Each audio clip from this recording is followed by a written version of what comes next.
Hello, everybody. Happy Saturday morning. Not much news out there. Just a few cuts. We're waiting on the rest of the cuts to happen later on this evening. But we do have information that Paxton Lynch is available for Jerry Jones. And this is the point I'm trying to make with all these people who are overly critical of Dak. I mean, completely overly critical of Dak. Not saying he's the best quarterback in the league by any means whatsoever, but you have to realize that Paxton Lynch would have been our quarterback, or either Johnny Manziel would have been our quarterback. And just how many years of suffering would have that been, would that have been, you know, if they was in the Dallas Cowboys. And you don't want to get rid of a quarterback that you actually have been winning with. You've been deep in the playoffs with him. Why would you get rid of him so you can go and search for the Paxton Lynches of the world again?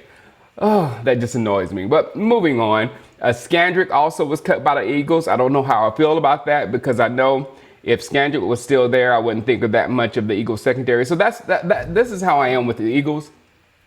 I don't know what they are right now. The year the Eagles won the Super Bowl, they were stacked from top to bottom. That's why you could take out one quarterback and put in another quarterback, and that train kept going, because they were stacked offensive line, they were stacked with running back, they were stacked with the receiver, they had a good defense, very good defense. So that Eagles team was good from top to bottom, and they had a new coach, and people were getting familiar with the new coach's system and things of that sort. But now everybody knows what's going on with Peterson. The team has been depleted. It appears as if the team is being depleted. So we don't know what's going to happen until, you know, they start hitting the field. Ronaldo McClain has been reinstated by the NFL. We'd like for you to reinstate Randy Gregory, not McClain. But McClain, it's up to us to whether we want him, and I doubt we do, because we've got one headache right now on the football team. We don't need another one. And we have some exemplar, you know what I'm trying to say, great human beings at linebacker with Jalen Smith and LVE. So I just don't see us needing Ronaldo and letting him go and hope he can revive his career elsewhere. Two people need to hush with this Ezekiel Elliott drama, and that is Jerry Jones and Marshall Faulk. I mean, Jerry Jones was already running his mouth saying he doesn't expect Zeke, you know, until well after week one. And yesterday, we haven't won a Super Bowl with Zeke and Dallas. This is his actual quote. Listen to this. Zeke is an outstanding player and arguably right there with our best players. No one gives up in any way, especially with the talented group we have, said Jones.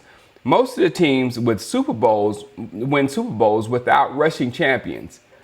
True, but you still have to have a running game. Most of those teams don't have a rushing champions, but how many of those teams are like leaders in the league in rushing, you know, with either running back by committee or whatever they're doing on that squad. The Philadelphia Eagles, what I just mentioned, they were one of the best rushing teams in the league the year they won the Super Bowl. So that's a little misleading. Sometimes they don't have the one guy, the bell cow that would carry a team, but you need a rushing game to win Super Bowls, period. Secondly, we've had Elliott going on 3 or 4 years now. How do you don't know how long you had him? We've had Elliott going on 3 to 4 years, and we haven't won it yet. So we've got to figure out that obviously he's not the ingredient that will win it. You just got to think like that. No, you don't, Jerry. No, you don't. That's not true. I mean, that's with this football team. However much I love Dak, and I do, I love his approach to the game. I wish, you know, hopefully his arm will get better and things of that sort. And some of you don't like his pocket presence. I think he's doing that on purpose. But there's areas that Dak can improve. Defense is the same way. I love the defense. Love them. But in the same token, there's places where the defense can improve, because, you know, we were gut punched by the Colts and the Rams last year at crucial times of the season. So that needs to stop. However, both of those entities are being held because we have a bell cow running back that keeps the ball. You know what I'm saying? He helps out on offense because he keeps the drive going. He helps out Dak because he's running in Dak's play action or whatever, and Dak's running ability is enhanced because of Ezekiel Elliott. On the defensive side of the ball, you have Ezekiel Elliott running the ball, getting first downs, and draining the clock, letting your defense sit down and get antsy. I need to hit somebody. I need to hit somebody. And then finally they go out in the field and they just can't stop themselves from being athletic and killing people. So, I mean, in both ways, it helps the entire offense having Ezekiel Elliott. Now, I've said to myself, we don't need that guy, but we need that production.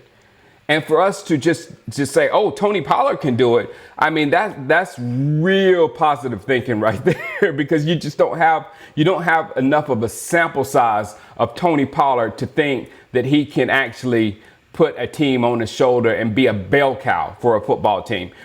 He's got very few carries in college. As I told you before, he was the third in carries for your team for Memphis last year in college. I think there were two running backs that had far more carries than Tony Pollard.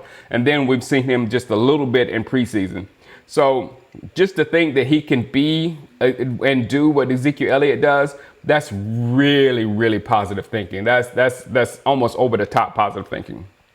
So, I mean, it's just very misleading for Jerry Jones to say that, oh, we don't need a running back. You need a running game. You need, especially for the formula that we have here in the with the Dallas Cowboys, you need a running game. If you do not have Ezekiel Elliott, you still need to be able to run the football all the time.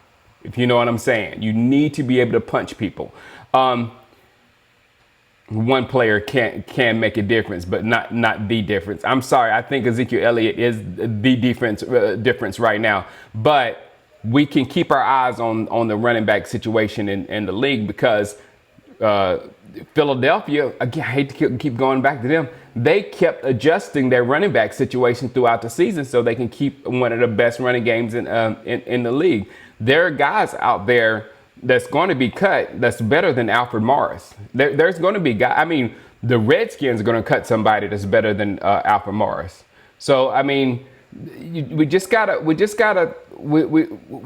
respect the fact that we need, our team revolves around running the football. We have the offensive line for it. We have everything built around the running game. So we can't just say, oh, we don't need the running game now. And especially when we have a coach that has a tendency to overly lean on the pass. I mean, there's been so many times when we're wondering, why did you stop feeding Zeke? Why did we stop feeding Zeke? I mean, we've said that several times. So of course, when you have a quarterback that will run away from the run so fast, it's ridiculous. So I mean, that Jerry just need to hush. And the second one, Marshall Faulk. Oh my goodness! If I was a player on the Dallas Cowboys football team, let me turn this down. I hear myself talking.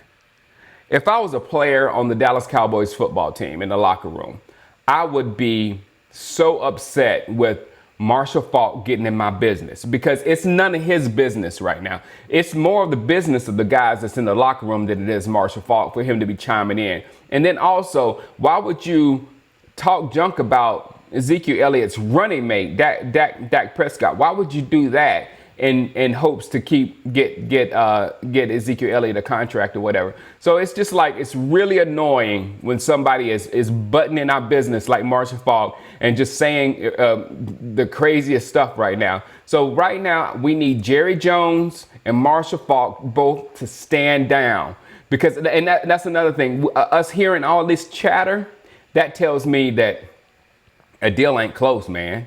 You know what I'm saying? Because Jerry Jones is using the media, Marshall Faulk is using the media and trying to negotiate through news channels and things of that sort. So it's not good. So again, like I said, the cuts will be coming today. Look for running back cuts, because I swear to you, there are going to be better running backs available than Alfred Morris if we have to go into the season without Alfred Morris.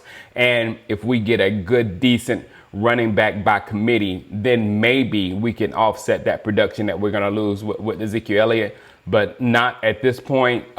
We don't have the horses to have an effective running game. I know you love Tony Pollard, but we just have not seen enough of Tony Pollard to be absolutely sure about Tony Pollard. We're absolutely sure about Ezekiel Elliott. That's what we're absolutely sure about. Outside of that, we don't know. We have no idea. All right, guys, I will talk to you as soon as the 53 is final. I'll make a video and we'll talk about that. All right, holla at you. Peace.